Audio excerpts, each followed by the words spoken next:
I had an opportunity to buy instead of a $150,000 house, a house that had a retail value of maybe $450,000, $500,000. And I had a deal, I had a transaction, a contract, and I had an opportunity to make, I knew, $100,000 on this property.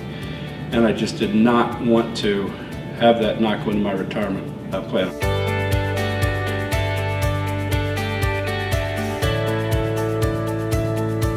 I had been a typical, what we call in the business, a retailer. I was buying distressed properties, single-family homes, remodeling them and reselling them. And when I did that enough times, the tax liability got pretty significant. I mean, I was working very hard, making a good profit, but paying substantial taxes on it. And I was about 41, 42 at the time, 2 little kids, recently married, and I knew there was a better way to do this. So I pursued it, picked up the phone, called Equity Trust, got my applications in, rolled the money I had in a local commercial bank, Roth IRA, to Equity Trust, and was able to conduct that transaction for the benefit of my Roth IRA.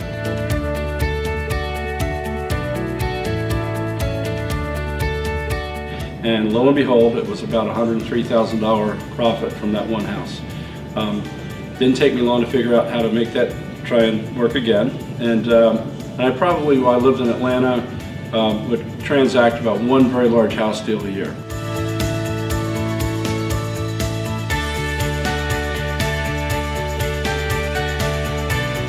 I think that if somebody's going to invest in real estate, they should pick an aspect of the industry that fits their personal time schedule, their family situation, their budget, so on and so forth.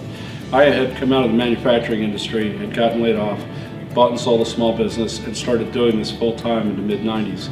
And so for me, what I did, I had a wife that was traveling 5 days a week, 2 little kids, so I managed my business basically around my household schedule. What I would suggest to the average investor is, number one, if you don't know the business, you should search out someone that does and learn from them. Number 2, start small and work your way up. There's times when I did 10 small transactions rather than 1 large one. Conversely, when a very large transaction fell to my lap, I would conduct that real estate transaction and slow down on the other ones.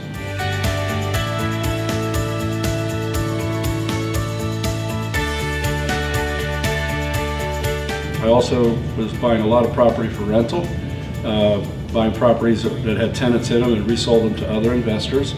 I do some hard money lending, some private equity lending, and I work with other investors to make that happen. I've been fortunate to be in a position where I was able to develop a business that allowed me to be portable.